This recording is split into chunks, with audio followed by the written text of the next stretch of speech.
Praise అలాడ్. దేవుని నామానికి మహిమ కలుగును గాక. అందరూ బాగున్నారా? ఎలా ఉన్నారు? దేవుని కృపలో అందరూ బాగున్నారని నమ్మొచ్చు. మనం చూసినట్లయితే న్యాయాధిపతులు 11వ అధ్యాయం, న్యాయాధిపతులు 11వ అధ్యాయము 1-2 వచనాలతో చదవండి అమ్మా. అదే 11:1-2 వచనాలు. పరాక్రమం గల బలాసుడు, అతడు వేశ్య కుమారుడు. పిలాతు యొక్తాను కనెను. పిలాతు భార్య అతనికి కుమారులను కనగా వారు పెద్దవారే యొక్తాతో, నీవు అన్య స్త్రీకి పుట్టిన వాడవు గనుక మా తండ్రి ఇంట నీకు స్వాస్థ్యం లేదు. చాలుదమ్మా. ఇక్కడ మనం చూసినట్లయితే యెఫ్తా జీవితాన్ని కూడా మనం చూసినట్లయితే ఇక్కడ అవమానింపబడుతున్నాడు. ఎందుకంటే నీ తల్లి ఈ సన్యాస్త్రీ, ఒక వ్యభిచారాలు, ఇంకా వివిధ రకాలుగా ఇంకా మనం ఆ 11వ అధ్యాయం అంతా కూడా చదువుకుంటే యెఫ్తాను ఎంతగానో అవమానపరిచారు. గ్రామ ప్రజలు, పెద్దలు కూడా ఆ గ్రామం నుంచి వెలివేసేస్తారు, వెళ్ళిపోతాడు. ఆ యొక్క అల్లరి జనంతో కూడుకొని వాళ్ళతో జీవిస్తున్నట్లు మనకి ఈ అధ్యాయం అంతా కూడా కనబడుతుంది. కానీ మనుషులు ద్వేషించినప్పటికీ, అవమానించినప్పటికీ, వెలివేస్తున్నప్పటికీ యెఫ్తా జీవితాన్ని మనం చూసినట్లయితే ఎవరైతే ద్వేషించారో, ఎవరైతే అవమానపాలు చేశారో మరలా వాళ్ళే తిరిగి పిలుస్తున్నట్లుగా మనకు కనబడుతుంది. 8వ వచనం చూద్దాం. అప్పుడు గిలాదు పెద్దలు, అందుచేతనే మేము నీ యొద్దకు మళ్ళీ వచ్చితిమి.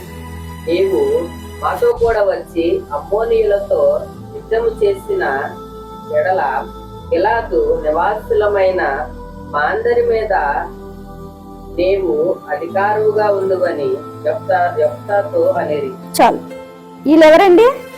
ఒకప్పుడు ఎప్పుడైతే నువ్వు అన్యస్త్రీకి పుట్టిన వాడువు, నువ్వు వ్యభిచారిణికి పుట్టిన కుమారుడు కాబట్టి నీకు దీంట్లో ఈ గ్రామంలోనే నీకు స్థానం లేదు అని వెలివేశారో, పంపించేశారో, వాళ్ళే మరలా కొన్ని దినాలు చూసినప్పటికీ ఏం చేశారు? యెఫ్తా దగ్గరికి వెళ్ళి ఏమడుగుతున్నారు? నీవు మాకొక అధికారిగా కావాలి, మాకేం కావాలి? ఒక అధికారిగా నువ్వు కావాలి, కాబట్టి నువ్వు మరలా తిరిగి రమ్మని అడుగుతూ ఉన్నారండి. ఇప్పుడు ఆ పరిస్థితిలో మనమే చూసుకోండి. ఇప్పుడు అందరూ ఉన్నప్పటికీ నీకు మా కుటుంబంలో, మా ఇంట్లోని నీకు స్థానం లేదు, నువ్వు ఇంట్లో నుంచి వెళ్ళిపోవయ్యా అన్నాం అనుకో, అప్పుడు ఏం ఆలోచిస్తాం? ఎక్కువ ఆలోచించలేం. ఇంకెందుకులే ఈ బ్రతుకు, ఎవరు లేనప్పుడు కదా, ఎటైనా వెళ్ళిపోయి చనిపోవాలి, ఎటైనా వెళ్ళిపోయి ఏమైనా చేసుకోవాలి. సూసైడ్ ఆలోచనలంతా కూడా అలా వెళ్ళిపోతూ ఉంటది. మద్యానికి బానిస అయిపోవడం మగపిల్లలు అయితే కదా, ఒంటరి బ్రతుకు, ఒంటరి స్థితి. ఇక్కడ కూడా అరబ్ దేశాల్లో కూడా మనం ఎలా ఉంటున్నాం? ఒంటరిగానే ఉంటున్నాం. చాలా మట్టుకు బయట చెప్పుకోరు, కానీ చాలా నరకం అనుభవిస్తూ ఉంటారు. ఎందుకంటే మన చుట్టూ అందరూ ఉన్నప్పటికీ, మన బంధువులు ఎంతో మంది ఉన్నప్పటికీ మనం బ్రతుకుతున్న బ్రతుకేంటి? ఒంటరి బ్రతుకు. ఈ ఒంటరి బ్రతుకులో ఏం ఆలోచిస్తాం? దేవుని కొరకు బ్రతకాలని ఆలోచించాలి. ఎందుకంటే మన బ్రతుకు మనది కాదు కదా, మన జీవితము మనది కాదు. ఎవరిది? ఆయనది. ఆయన ఇచ్చిన జీవితం, ఆయన ఇచ్చిన బ్రతుకు, ఆయన ఇచ్చిన జీవము. అలాగా మనకిచ్చిన ఈ జీవాన్ని, బ్రతుకుని ఎవరి కొరకు ఉపయోగించుకోవాలి? ఆయన కొరకు ఉపయోగించాలి. ఆయన కొరకు బ్రతకాలి. సమస్యలు వస్తాయి, ఇబ్బందులు వస్తాయి, కొన్ని మనం తెచ్చుకుంటే ఉంటాయి, కొన్ని పరిస్థితులు బట్టి వస్తాయి కదా, కొన్ని అనుకూలంగా వస్తాయి, కొన్ని మనం మన చేతులారా చేసుకుంటే కూడా ఉంటాయి. దానికి కూడా ఎవరి మీద వేసేస్తాం? మనం దేవుని మీద వేసేస్తాం. దేవుడు ఎలాంటి వాడండి? దేవుడు నిన్ను శ్రమ పెట్టాలనో, కష్టపెట్టాలనో, నీకు ఇబ్బందులు కలిగించాలనో చేయలేదు. ఎలా చేసుకున్నాడు? తన కొరకు బ్రతకాలని, మంచిగా బ్రతకాలని కదా. ఇక్కడ లేయా చూసినా, యెఫ్తా గారిని చూసినా ఎలా ఉంది వాళ్ళ జీవితం? ఏమాత్రం కూడా సంతోషం లేదు వాళ్ళకి. ఏంటి, మగపిల్లలు బయటికి తరిమేసామనుకో వాళ్ళు ఎలా బ్రతుకుతారో మనకు తెలుసు. ఇప్పుడు చూస్తే వివిధ రకాల మద్యపానానికి, మత్తు పదార్థాలకి బానిస అయిపోయి, ఎందుకంటే ఆదరించే వాళ్ళు లేరు, ఎవరు లేరు తోడు, నేను ఒక్కనే కాబట్టి నా ఇష్టం, ఎలా బ్రతికినా అడిగే వాళ్ళు లేరు. కాబట్టి ఎంజాయ్ కదా, ఎంజాయ్ చేసే వాళ్ళు ఉన్నారు. అది ఎంజాయ్ కాదండి. ఏమిటవుతుంది, మన జీవితాల్ని మనమే పాడు చేసుకుంటున్నాం, నాశనం చేసుకుంటున్నాం. ఎంజాయ్ సంతోషం అని నెతుకుతూ ఎక్కడ నెతకాలి? మనకు సంతోషం ఎక్కడి నుంచి వస్తుందంటే వాక్యము ద్వారా రావాలి, దేవుని మాట ద్వారా రావాలి. అది ఎప్పుడు కలుగుతుందంటే సత్యాన్ని తెలుసుకున్నప్పుడు కదండి. అలా తెలుసుకున్న వారే వెళ్ళండి. వీరు ఇప్పుడు యెఫ్త జీవితం చూస్తే అల్లరి జనాంగం అంటే ఏ విధంగా బతుకుంటాడు మనం చూడొచ్చు కదా. అల్లరి జనాంగంతో ఏ విధంగా తను ప్రయాణం చేసి ఉంటాడో మనం ఆలోచించుకుంటే ఒకసారి మనకు అర్థమవుతూ ఉంటది కదా. కానీ అలాంటి పరిస్థితిలో దేవుడు మరలా పిలిపించుకున్నాడంటే దానికి కారణం ఏంటి? అలాంటి స్థితిలో కూడా ఆయన కూడా దేవునికి మొరపెట్టాడు. ఊరికనే పిలవడు కదండి. ఇప్పుడు మనల్ని ఒకళ్ళు పిలిచారంటే మన క్రియను చూస్తే పిలుస్తారు కదా. మనం ప్రార్థించడమో లేకపోతే ఆయన యందు భయభక్తులు కలిగి ఉండడమో ఏదో చూసి. ఇక్కడ యెఫ్త ఎలా ఉంటేవాడంటే చాలా బలవంతుడు, బలాఢ్యుడు. ఆ బలాన్ని బట్టి తను వీళ్ళు ద్వేషిస్తున్నప్పుడు, పంపించేస్తున్నప్పుడు, అవమాన పాలు చేస్తున్నప్పుడు తిరగబడలేదు, మౌనంగా వెళ్ళిపోయాడు, మౌనంగా తలదించుకొని వెళ్ళిపోయాడు కదండి. ఎదిరి మాట చెప్పలేదు. అలాంటి జీవితం కలిగిన యెఫ్తాని దేవుడు మరలా ఏం చేశాడు? ఎన్నుకొనడం జరిగింది.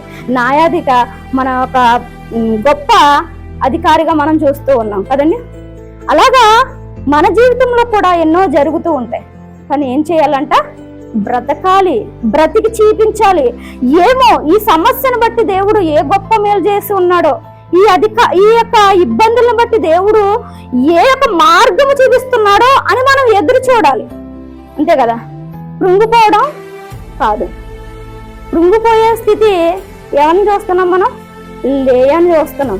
రాహేల్ అంటది, ఏమంటది? నాకు బిడ్డలను ఇవ్వకపోతే భర్తతో ఏం చెప్పిద్ది? నేను చచ్చిపోతానని బెదిరిస్తుంది కదండి. కానీ లేయా అలా అనలేదు. ఇక్కడ ఎవరికి ఇబ్బందులు ఉన్నాయి? ఎవరు ద్వేషింపబడుతున్నారు?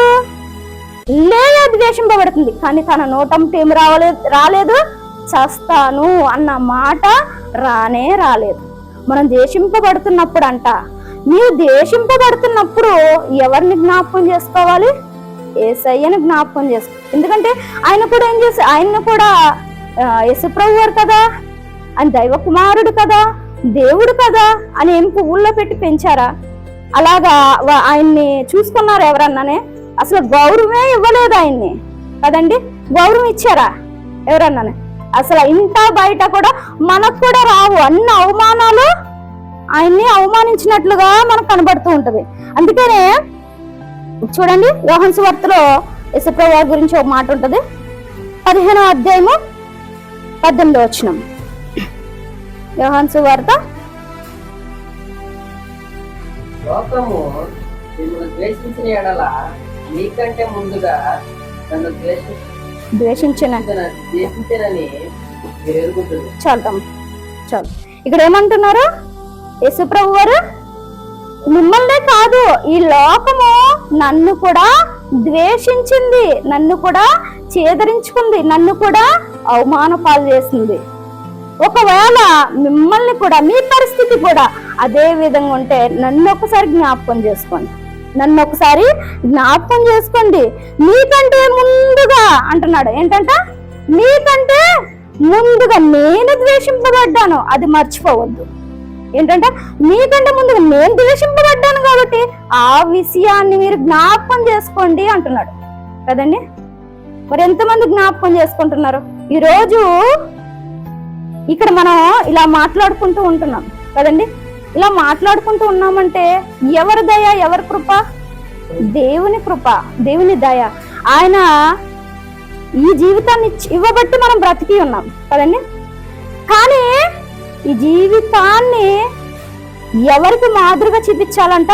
యేసు ప్రభు వారికి మాదిరిగా చూపించాలంట. శ్రమల్లోని, ఇబ్బందుల్లోని, నీకు వచ్చిన ప్రతి ఒక్క కష్టమైన పరిస్థితుల్లో కూడా నన్ను జ్ఞాపకం చేసుకో అంటున్నాడు ఆయన. ఎందుకు ఆయన జ్ఞాపకం చేసుకోవాలి?